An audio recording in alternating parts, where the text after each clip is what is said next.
बेईमानी का नशा इंसान को कैसे बर्बाद करता है। कबीरदास कहते हैं, कबीरदास का दोहा है, निर्दोष को जिसने सताया उसका तीनों गया तेज बल और वंश। अपनी आँखन देख लो चले गए रावण कौरव और कंस।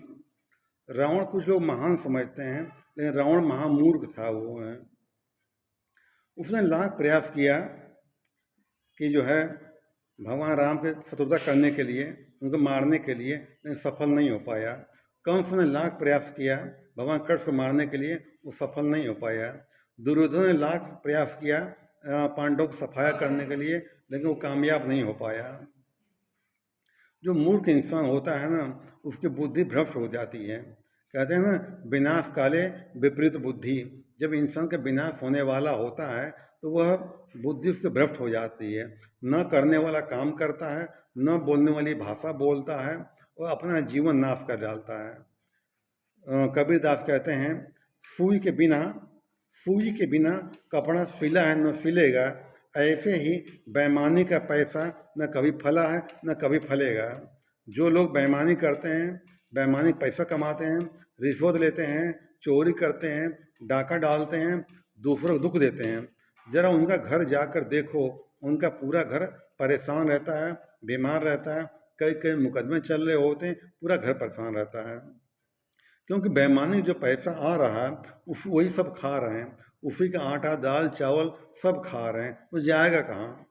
कितने लोग हार के पैसा लूट लेते हैं, कितने दुखी कर पैसा लेते हैं, लूटते हैं, वो कहाँ जाएगा, वो निकलता ही है, बच नहीं पाता है।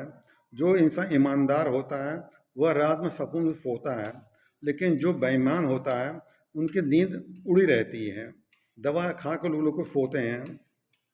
बहुत लोग रिश्वत लेते पकड़े जाते हैं, चोरी करते पकड़े जाते हैं, उनकी कितनी बेइज्जती होती, कितनी बदनामी होती है, मिलता कुछ नहीं है। बेईमानी का पैसा कभी फलता, कभी किसी ने फला न कभी फलेगा। बेईमानी का पैसा न कभी फला न कभी फलेगा। दो दोस्तों ने मिलकर एक बिजनेस किया, तो एक दोस्त को अकेला हिसाब किताब कर रहा था, तो उसमें बहुत सा प्रॉफिट दिखाई पड़ा उसको।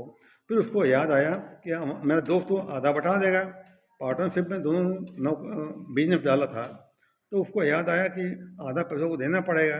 तो मन में उसके बुरा ख्याल आया, क्यों नहीं इसको मैं रास्ते हटा दूँ तो सारी प्रॉपर्टी मेरी हो जाएगी। मन में ख्याल आया। जब मन में जैसे इंसान ख्याल आता है, अच्छा बुरा ख्याल आता है, वैसे ही दिमाग में विचार आने शुरू हो जाते हैं। ये प्रकृति नियम है। आप जिस विषय में सोचेंगे तो प्रकृति वैसे ही विचार मन में दिमाग में भेजने लगती है। उसके अंदर विचार आया कि इसको रास्ते से हटाना चाहिए। जो ही विचार आया फिर सोचा कैसे करें, तो मंथन करने लगा।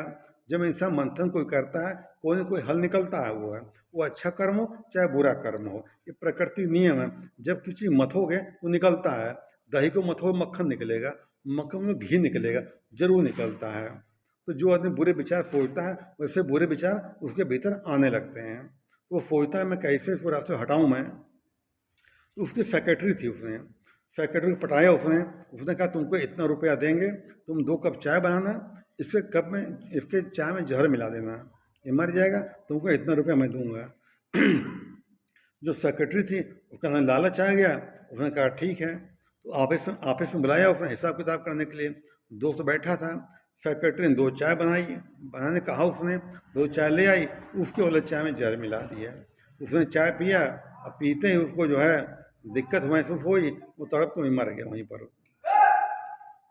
तो उसने उसकी पत्नी को बुलवाया, उसने कहा तो पति को हार्ट अटैक पड़ गया है, इसको घर ले जाओ। और थोड़ा बहुत पैसा दिया, और बाकी सब हड़प कर गया वो।